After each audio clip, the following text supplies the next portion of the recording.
జనసేనాని పవన్ కళ్యాణ్. సో 2 ఏళ్ల క్రితం ఒక మాట ఇచ్చారు అందరికి, ప్రభుత్వ వ్యతిరేక ఓటును చీరనివ్వను అని చెప్పేసి.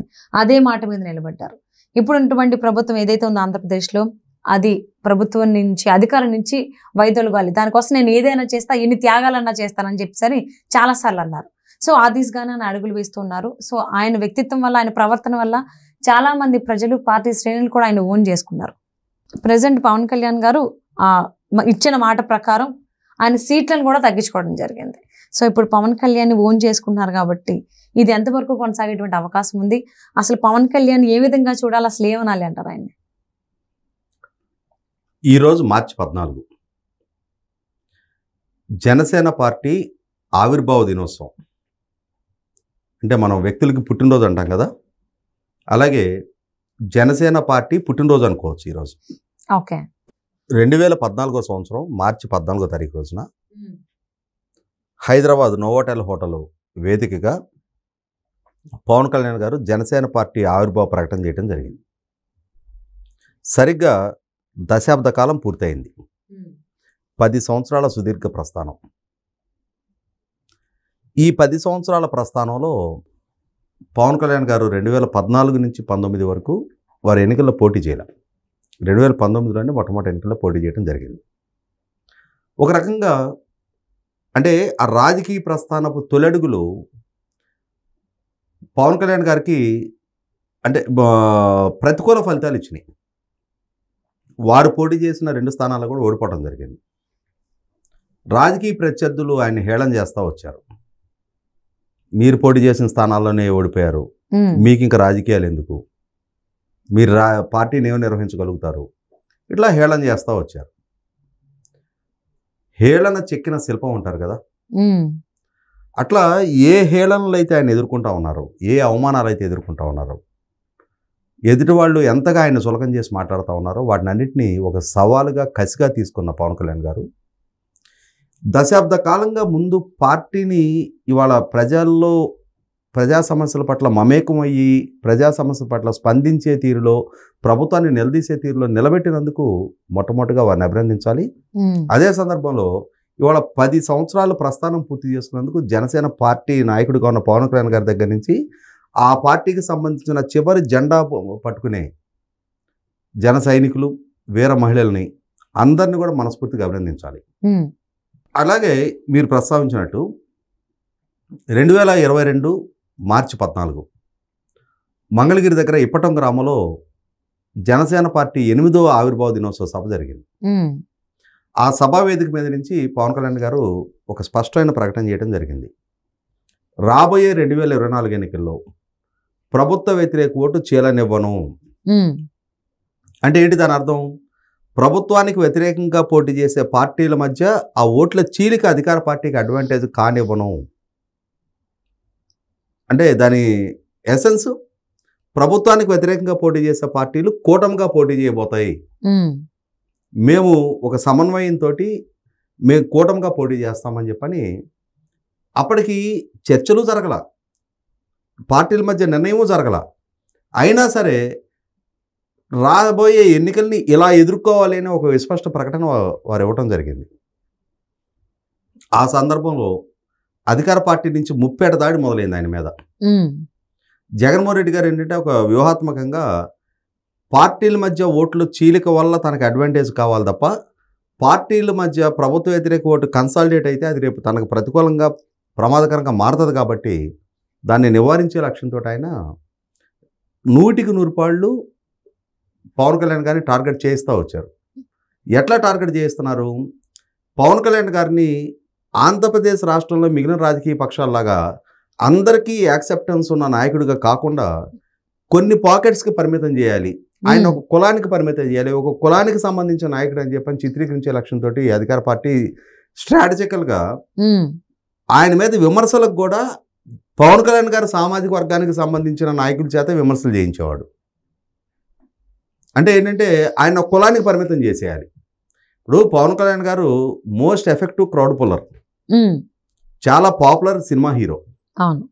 మిగిలిన రాజకీయ పక్షాలు ఏదైనా ఒక సభ ఏర్పాటు చేయాలి అని అంటే ఆర్గనైజ్డ్ క్రౌడ్ పుల్లింగ్ చేయాలి. కానీ పవన్ కళ్యాణ్ గారు కొన్ని అడ్వాంటేజ్ ఏంటి అంటే ఆయనకున్న సమూహన శక్తి, ఆకర్షణ శక్తి వల్ల ఆయన వెళ్ళి అక్కడ నిలబడితే అక్కడ కొన్ని వేల మంది సమీకరణ కాగలిగే ఆకర్షణ ఆయనలో ఉంది. ఒక నటుడిగా ఆ గుర్తింపు, గౌరవం ఉన్నాయి. అటువంటి వ్యక్తి రాష్ట్ర వ్యాప్తంగా ప్రభావం చూపగలిగిన నాయకుడు కానీకుండా ఉండాలని జగన్మోహన్ రెడ్డి గారు వ్యూహాత్మకంగా ఒక కులానికి పరిమితం చేయాలని చెప్పని చూశారు. చూడటమే కాదు, ఇక్కడ ఇంకొంచెం ఇంకొక అడుగు ముందుకేసి ఆయన ఆ కులం అనే చట్టంలో బంధించేయటం కోసం జగన్మోహన్ రెడ్డి గారి అనుయాయులుగా ఉంటూ ఇది లోపల వ్యవహారం, పైకి మాత్రం పవన్ కళ్యాణ్ గారి పట్ల ఆయన క్షేమం కోరుకునే వాళ్ళుగా, ఆయన హితం కోరేవాళ్ళుగా, ఆయన అభ్యున్నతి కోరేవాళ్ళుగా, ఆయనకు సన్నిహితులుగా చలామణి అవుతా నిత్యం ఆయన పక్క నుండి ఈ కూటమి అంటే ఈ తెలుగుదేశం జనసేన మధ్య కూటమి ప్రస్తావన సఫలీకృతం కాకుండా ఉండాలని ట్రై చేయిస్తూ ఉండేవాళ్ళు. ఎమోషనల్గా పవన్ కళ్యాణ్ గారిని బ్లాక్మెయిల్ చేస్తూ ఉండేవాళ్ళు కొంతమందితోటి. ఉదాహరణకి చేగొండ హరిరామ్ జోగే గారు, ఆయన కాపు సేవా సమితి అని చెప్పిన ఒకటి ఆ కాపు కులం తరఫున ఒక సేవా సమితిని పెట్టి దాని ద్వారా కాపులకు రాజ్యాధికారం రావాలి అంటే, ఇక్కడ తెలుగుదేశం పార్టీ కాదు, నీకు రాజ్యాధికారం తీసుకో అని తెలుగుదేశం పార్టీకి పవన్ కళ్యాణ్ గారికి మధ్య ఒక రిఫ్ట్ తెప్పించే ప్రయత్నం చేసేవాళ్ళు. ఇన్ని సీట్లు అడగాలి, అన్ని సీట్లు కాదు, ఇన్ని సీట్లు అడగాలి అని ఆయనే ఎజెండా ఫిక్స్ చేస్తుండేవాళ్ళు. పవన్ కళ్యాణ్ గారికి పార్టీ నాయకుడిగా 2019 ఎన్నికల్లో అటు తెలుగుదేశంకి ఎంత ఓటు బ్యాంక్ వచ్చింది, ఇటు తనకెంత ఓటు బ్యాంక్ వచ్చింది, ఎటువంటి ఫలితాలు ఎదురని, ఇవన్నీ ప్రాక్టికల్గా ఎన్నికలను ఎదుర్కొంటున్న ఆయన, పార్టీని నడుపుతున్న ఆయనకు అవగాహన లేదా? వీళ్ళు డిక్టేట్ చేసి ఆయన ఫాలో అవ్వాలా? ఆయన నాయకుడా, వీళ్ళు నాయకులా? అంటే వీళ్ళ వ్యవహార శైలి ఎట్లుండేదంటే ముద్రగడ పద్మనాభం, హరిరామ్ జోగి గారు లాంటి వాళ్ళు పవన్ కళ్యాణ్ గారికి పైన వీళ్ళేదో హైకమాండ్ అన్నట్టు ఉండేది. వాళ్ళు శాసిస్తారు, ఆయన పాటించాలన్నట్టు ఉండేది. ఇటువంటి పరిస్థితుల్లో ఈ ఎమోషనల్ బ్లాక్మెయిల్స్ వీటిని అన్నిటినీ తట్టుకుంటా తన శ్రేణులకి ఆ ట్రాప్లో పడకుండా వాళ్ళకి సమన్వయం చేసుకుంటా ప్రభుత్వ వ్యతిరేక ఓటు ఎందుకు చీలకుండా ఉండాల్సిన అవసరం ఉంది అనేది వాళ్ళకి వివరించి చెప్తా చివరికి కూటమి దిశగా అడుగులు పడినాయి. తెలుగుదేశం జనసేన చివరికి ఇప్పుడు భారతీయ జనతా పార్టీతో కూడా కూటమి కలిసింది.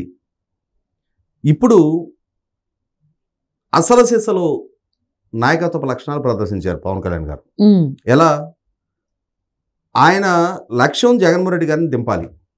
రాష్ట్రం ఎదుర్కొంటున్న కష్టాలు, కడగండ్లు, యువత భవిష్యత్తు దృష్ట్యా, రాష్ట్ర భవిష్యత్తు దృష్ట్యా అప్పులతో కొనరిల్లిపోతుంది. అన్ని పారామీటర్స్లో పక్క రాష్ట్రాల కంటే అదమంగా ఉన్నాం.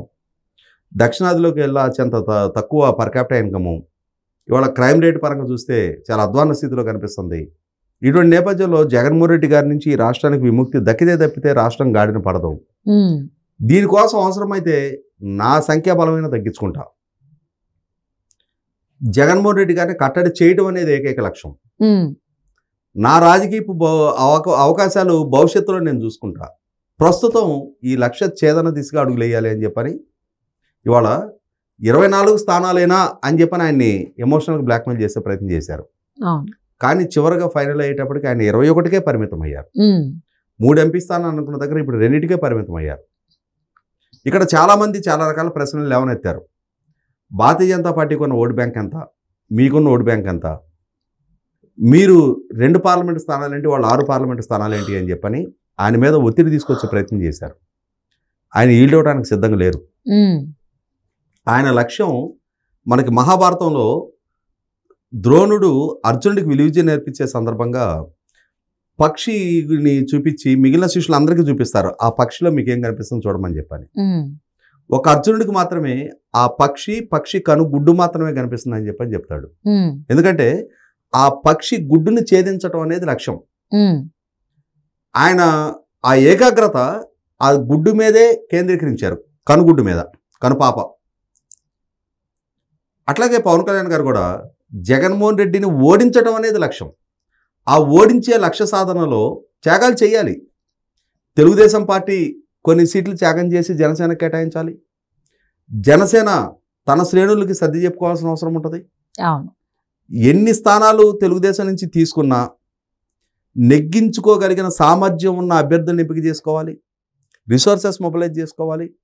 ఇటువంటి పరిస్థితుల్లో తనకున్న బలము బలహీనతల పట్ల అవగాహన ఉంది కాబట్టి, ప్రస్తుత రాష్ట్ర స్థితిగతుల పట్ల ఒక స్పష్టత ఆయనకు ఉంది కాబట్టి, మిగిలిన పార్టీల బలాబలాల పట్ల కూడా ఒక స్పష్టత ఉంది కాబట్టి, ప్రాపర్గా ఓటు ట్రాన్స్ఫర్ జరగటం ముఖ్యం. ఎన్ని సీట్లు తీసుకుంటే అన్ని సీట్లలో మెజారిటీ సీట్లు అంటే మ్యాక్సిమం స్ట్రైక్ రేట్, ఈ వీలైనంత ఎక్కువ విజయాలు నమోదు చేయాలి. ఈ లక్ష్యం కోసం ఆయన తన శ్రేణుల్ని ముందు సర్ది చెప్పుకున్నారు. అదే సందర్భంలో తన మీద ఎమోషనల్గా ఈ ఒత్తిడి పెంచుతున్న వాళ్ళని సీరియస్గా వార్నింగ్ ఇవ్వడం జరిగింది.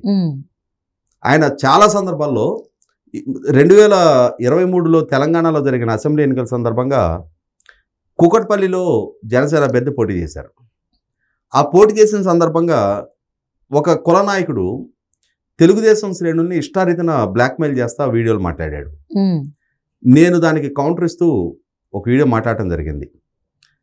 పవన్ కళ్యాణ్ గారు ఇవాళ రాష్ట్ర స్థాయి నాయకుడిగా ఎమర్జ్ అవుతున్నప్పుడు మీరు కులానికి ఎందుకు పరిమితం చేసే ప్రయత్నం చేస్తున్నారు?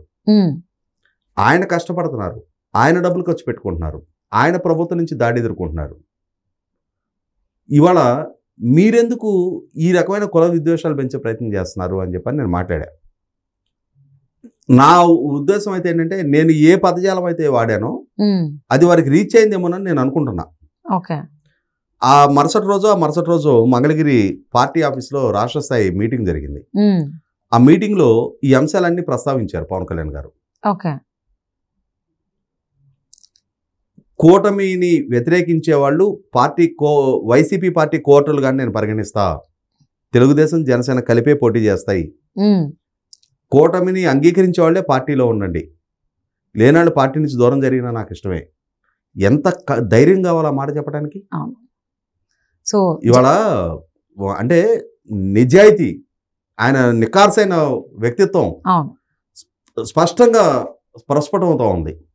ఇటువంటి సందర్భంలో ఆయన నాయకత్వంలో జనసేన పార్టీ అద్భుత విజయాలు అందుకోవాలని చెప్పని, భవిష్యత్తు తరం నాయకుడిగా పవన్ కళ్యాణ్ గారు రాష్ట్ర స్థాయి జాతీయ స్థాయికి ఎమర్జ్ అవ్వాలని చెప్పని, దశాబ్ద కాలం పూర్తయిన జనసేన పార్టీకి, ఆ పార్టీ అధినేతగా ఉన్న పవన్ కళ్యాణ్ గారికి, ఆ శ్రేణుల మొత్తానికి కూడా మనపూర్వక అభినందనలు తెలియజేస్తా ఉన్నా. తప్పకుండండి. జనసేన పవన్ కళ్యాణ్ ఏదైతే లక్ష్య సాధన కోసం ముందుకెళ్తున్నారో, అందులో ఎన్ని ఒడిదుడుకులు వచ్చినా ధైర్యంగా ముందుకు సాగి సత్ఫలితాలని ఆయన పొందాలని మనస్ఫూర్తిగా కోరుకుందామండి. And thank you so much for spending your valuable time with us, Rajesh గారు.